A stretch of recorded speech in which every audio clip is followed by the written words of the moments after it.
Magandang araw sa inyo mga kalandi.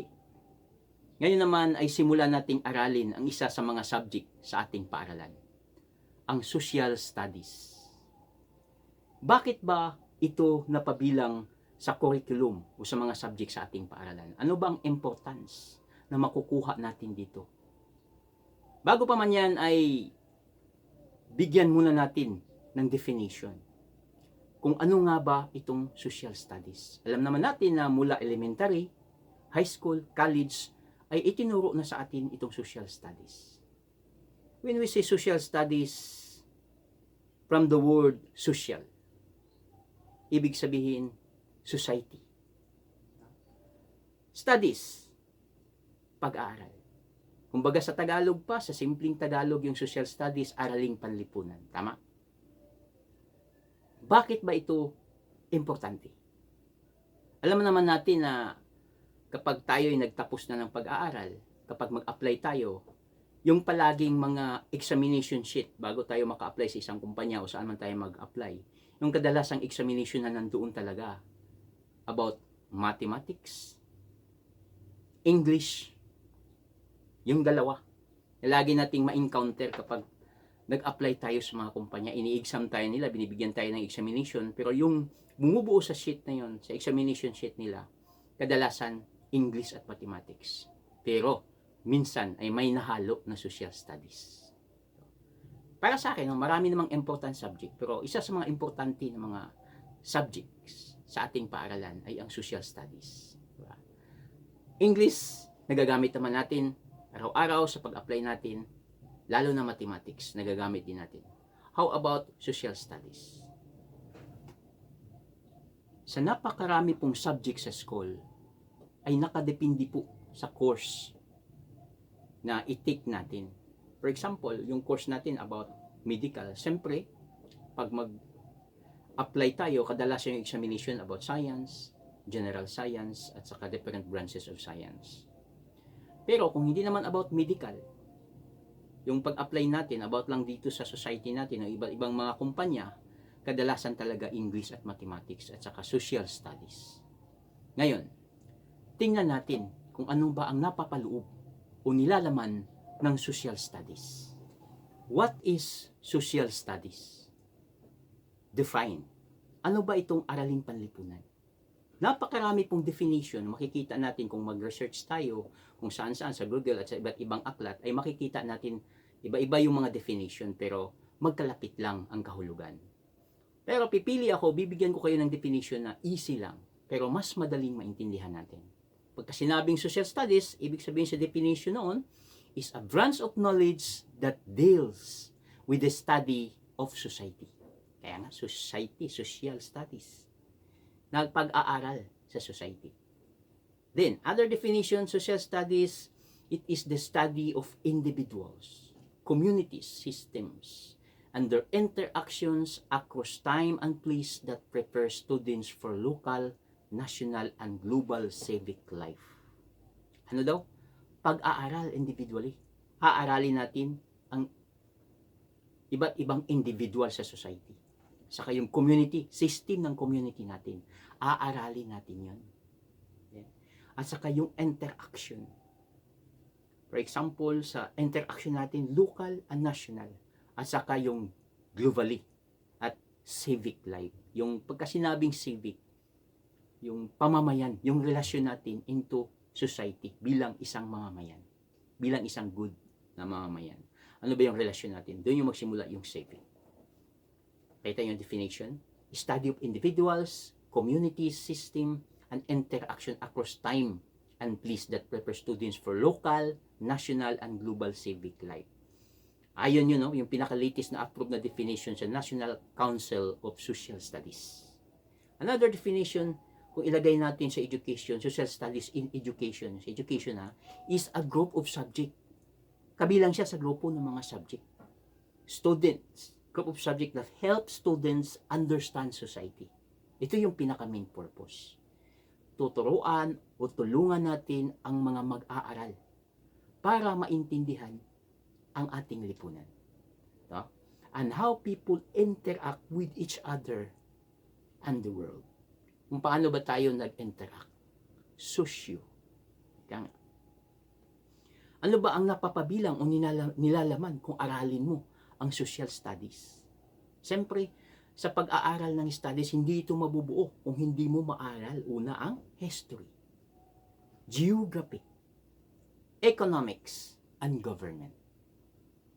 So ano bang napaloob doon sa history? Ang history kasi nag-reflects kung paano at ano na ngayon ang ating society o lipunan. Dahil yan sa history o kasaysayan. At yung geography ng ating lipunan. Then economics.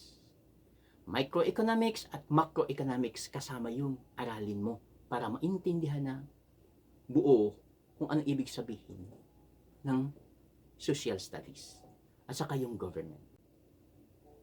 Lilinawin natin what topics are covered in social studies. Ano po yung mga usapin na kasama na dapat i-touch mo or aralin mo kapag nag-take ka sa pag-aaral sa social studies.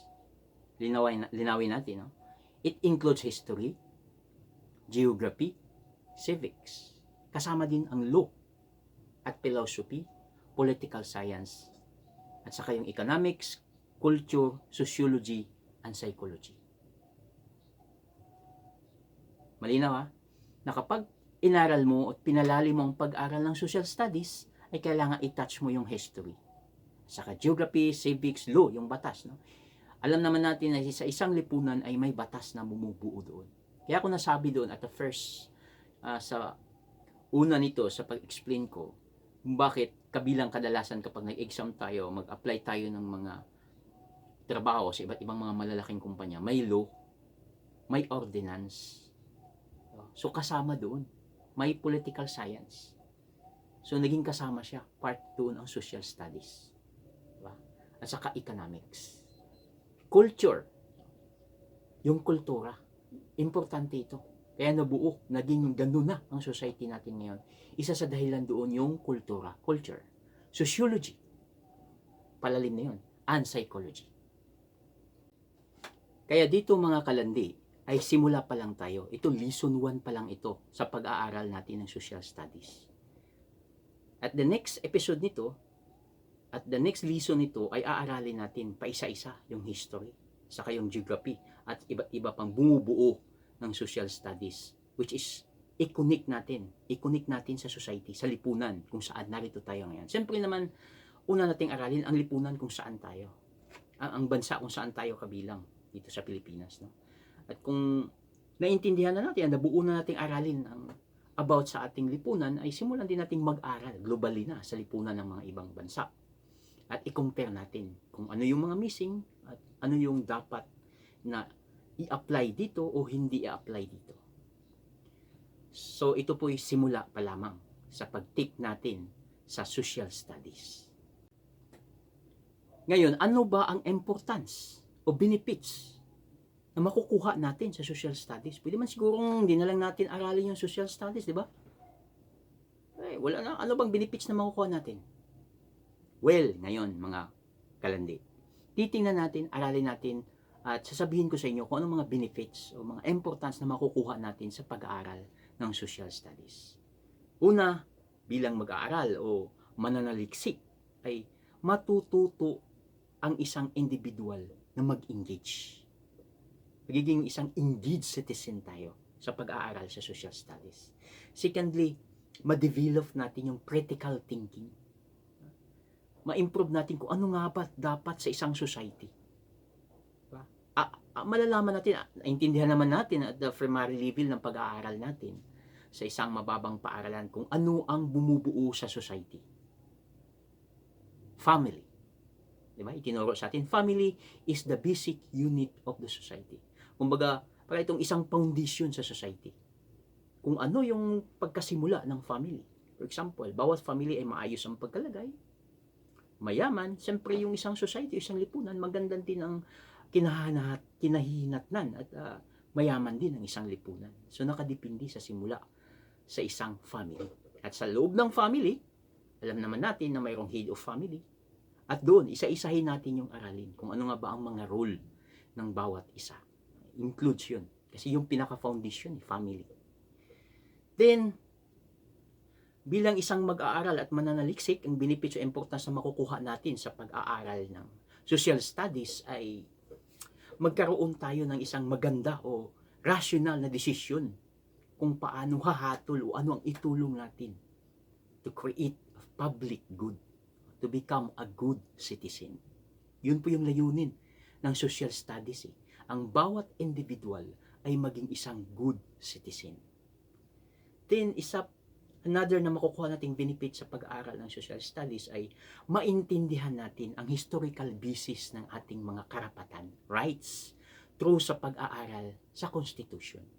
Oo, Constitution. Aaralin din natin dito yung Constitution kasi kasama siya sa political science at ang political science ay under siya sa social studies. Isa siya na dapat matouch para malaman ng society. Ito yung pag-aaral natin, ma-touch din natin yan. Then, ano pa bang benefits at importance? Another benefits at importance na makukuha natin sa pag-aaral sa social studies ay makadevelop tayo ng civic virtues. Kumbaga, sinabi na natin, pagka sinabing civic, no? Pambayan, pangmamamayan ng mga kaugalian. At matuto tayo makipag-cooperate at matuto tayong mag-respect lalo na sa history ng ating society. At iba't iba pa, makonsider natin na marespeto ang iba't ibang mga multiple perspectives. Ngayon mga kalandi, naintindihan na ba natin kung ano ang social studies? Kung ano ang mga bumubuo nito? At alam na ba natin kung ano ang benefits? At ano ang mga importance na nandito sa social studies? Kung ganoon mga kalandi, at the next episode ng ating topic tungkol dito sa social studies ay aralin naman natin ang iba't ibang mga subject na related dito. Ito po ang iyong kalandi, si Kuya Rick ang nagsasabing, kapag may karunungan ka sa buhay, tiyak na ang iyong tagumpay.